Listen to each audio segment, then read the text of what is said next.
И да припомним, трябва да сме в състояние на сътрудничество с нашия партньор. Непрекъснато сътрудничество. Сега има упражнения, които са свързани с упражнения за мускулите, които са свързани с лека съпротива, но това всъщност не е борба, а е помощ от страна на нашия партньор да правиме по-ефективно движенията, така че мускулът да се тренира. Започваме с първото упражнение. Казва се птичето се учи да лети. Разперваме ръце като птички, нашия партньор поставя своите върху тях и започва да натиска.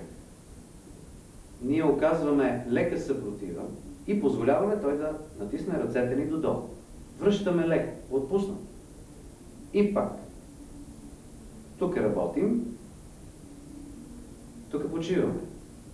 Но чувстваме и отпуснатите мускули и напрегнатите. Ако нашия партньор прецени, че съпротивата е голяма, ни казва и ние намаляваме съпротивата.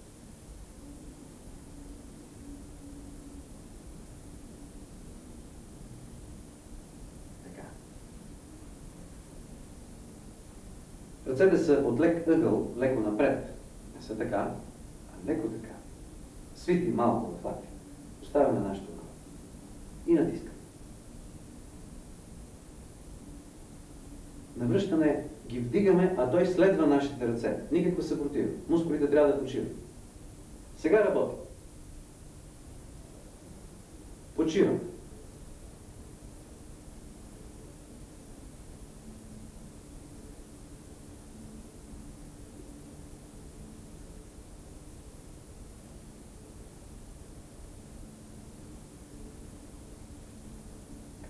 Тук минаваме за компас. Следващото упражнение се казва компас. Едната ми ръка минава отдолу, другата отгоре. Допираме дланите и правим леки кръгове с рамената. Така. И в другата посока.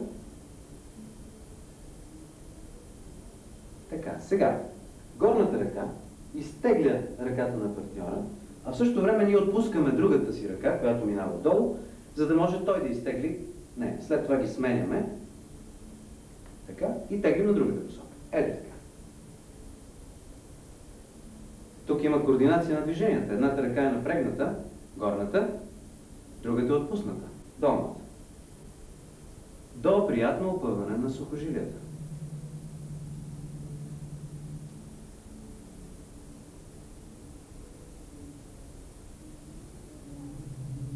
Така. Това упражнение се казва компас. Следващото се казва сближаване. Защото сме на голямо разстояние, трябва да се сближим. Ръцете са протегнати право напред, хоризонтално. Дланите са на кръст и се хващаме така. И първо започваме да разминаваме ръцете. Ето така. Като усещаме тежестта и двете длани. Равномерно разпределена.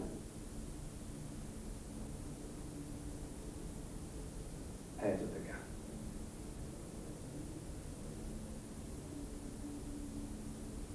Малко.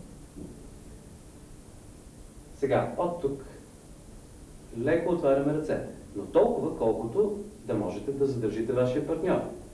Колкото по-широко отваряме, толкова по-трудно става. Отначало съвсем леко. Може да разменим посоките също. Така.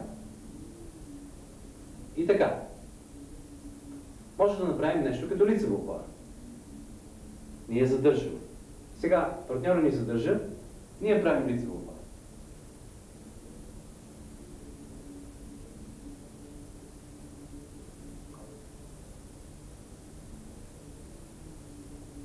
Така, това беше упражнението сближаване.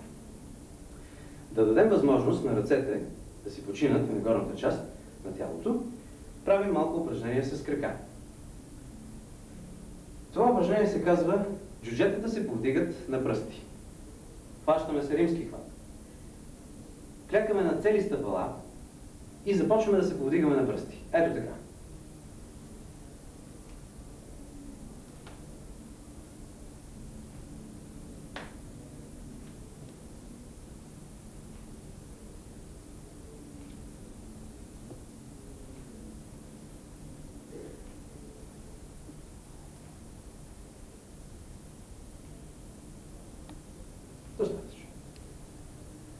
Следващото упражнение се казва сядане в пухено кресло. Ще си представим, че сядаме в едно кресло и то е пухено, защото го няма. Толкова е пухено. Подпираме гърбовете си, хващаме се така хубаво устойчиво с ръцете. Подпираме гърбовете по цялата линия, от врата до таза. Изнасяме краката напред. И ето така, започваме да приклякаме. Всеки се опира на гърба на своя партньор. Бам!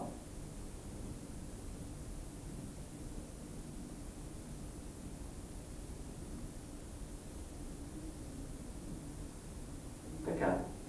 При това упражнение се тренират тези силни четириглави мускули. Следващото упражнение е малко гъвкавост. Казва се смела крачка в бъдещето. Сега ще видите каква смела крачка ще направи моята партньорка. Единият партньор застава така, разкрачен стоеш устойчиво, другия се хваща с двете ръце за рамото му и повдига външния си крак. Ето така. Ние го хващаме отдолу, но по такъв начин, че тежестта да пада върху краката ни, а не да се навеждаме напред, когато се товари кръст. Изправени сме и се държим така. Правиме лек напад настрани, тренираме краката, а нашия партньор тренира шпагат. Опитва се да отвори шпагат. Ако има проблеми с разтягането, тук с лек натиск на рамото ни дава знак да спрем отварянето на крака. Така, втората част на това упражнение е навеждане към опорния крак. Задържаме здраво този крак, за да може нашия партньор спокойно да се наведе към опорния крак, да допре земята с пръсти, ако му е възможно. Сменяме ролите.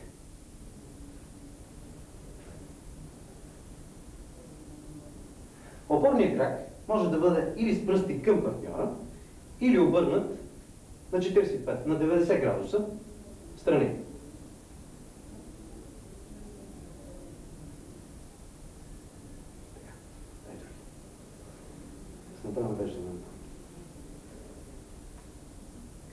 Сменяме краката, разбира се, правим го и двете посоки, бавно.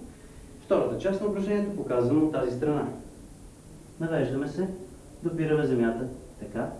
Който може, притиска челото към коляното. Преминаваме към следващото упражнение за днес. То се нарича часовников механизъм. Заставаме един срещу друг отново, силен разкрачен стоеж, хващаме се на кръст, така, римски хват, по-добре, по-здраво, и сега всеки пада върху своя десен крак, на цяло стъпало, а изправя в контрашпиц други. Пак правиме равновесие и се въртим.